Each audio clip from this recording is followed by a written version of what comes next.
Hello, glad you can join me for another devotional. Today we're going to be talking about the question, am I my brother's keeper? Now the origin of this question goes all the way back to Genesis chapter 4, when Cain answered God in a very snarky way when God asked him where his brother Abel was. The truth of the matter was that Cain had actually killed Abel, and he's trying to deflect by saying it's none of his business where Abel was. Abel wasn't his responsibility. Today, the question, am I my brother's keeper, can be asked to get an idea of what responsibility that we bear in each other's spiritual lives. Are we to take a laissez-faire, hands-off attitude of their spiritual life is none of my business? Each person bears their own burden, and each person should just keep to themselves. Or are we indeed our brother's keeper and bear the responsibility to point out spiritual problems and help one another on the right path? Let's take a look at what James has to say about this in James chapter 5, verses 19 through 20. My brothers, if anyone among you wanders from the truth and someone brings him back, let him know that whoever brings back a sinner from his wandering will save his soul from death and will cover a multitude of sins. We are our brother's keeper. We have a responsibility for our brothers and sisters in Christ. Too often we are afraid to approach someone who has strayed, to let them know that they have strayed, because we don't want to lose them. But they are already lost or on their way to being lost. And so we have a responsibility to lead them back to the right path. And when we lead someone back, we will have saved his soul from spiritual death. That is, we have saved them from hell. We have saved them from separation from God for all eternity. And the sins of those who have been converted will be covered by the blood of Christ once again, thus enabling him to have a relationship with God. Let's take a look also at Galatians chapter 6, verses 1 and 2. Brothers, if anyone is caught in any transgression, you who are spiritual should restore him in a spirit of gentleness. Keep watch on yourself, lest you too be tempted. Bear one another's burdens, and so fulfill the law of Christ. See, if we see someone caught up in sin, then we have an obligation to help them. There are a few requirements here that Paul gives. The first requirement is you who are spiritual.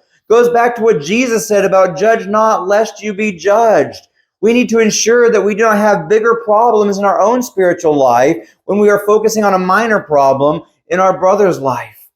So we need to first take the plank out of our own eye, if there is such a thing, be able to help take out the speck in our brother's eye. Second, we are to restore him in a spirit of gentleness. This goes back to speaking the truth in love and the idea that a soft word turns away wrath. If we jump all over a brother or sister and attack him or her about their sins, they'll get defensive and likely jump on us for our judgmental attitude. However, if we approach with gentleness, then we have the best chance of showing that brother or sister the light and leading them away from sin. And we also need to take heed unto ourselves. That is, to make sure that pride does not slip in and cause us to think that we will not fall. 1 Corinthians 10:12 warns us that we need to be careful that we do not fall. We need to bear one another's burdens. We are all in this together. We are our brother's keeper. Ecclesiastes chapter 4, verses 9 through 12 says, 2 are better than 1, because they have a good reward for their toil. For if they fall, one will lift up his fellow. But woe to him who is alone when he falls and has not another to lift him up. Again, if two lie together, they keep warm. But how can one keep warm alone? And though a man might prevail against one who is alone, two will withstand him. A threefold cord is not quickly broken.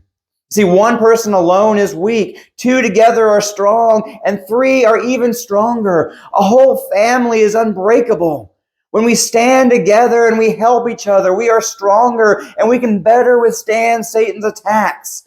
When we bear one another's burdens and lead each other back to God, when we fall, Satan cannot break us. It's when we try to do it all on our own, or brethren refuse to help each other, that we become vulnerable. We must not be afraid to help our brother up when he falls. And we must not be unwilling to bear one another's burdens.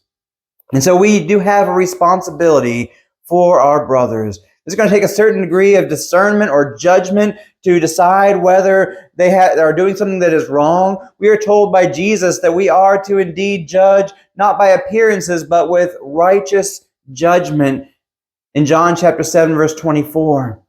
And so we have that responsibility, as we see in James and in Galatians, to look out for our brothers' spiritual lives, to help one another along that path. That's going to take discerning, first of all, whether they're doing something wrong. And then it's going to take stepping up and actually saying something in gentleness and love to lead them back on the right path. A similar topic that James dealt with a little bit ago in James chapter 4, in verses 11 and 12, I dealt with in a previous video. You can check that out right here. I encourage you to do that. Or you can see another video that YouTube thinks that you will enjoy. My name is Damian Barber, the minister of the Dean Road Church of Christ. We'll be glad to have you visit with us sometime. I'll catch you in the next video.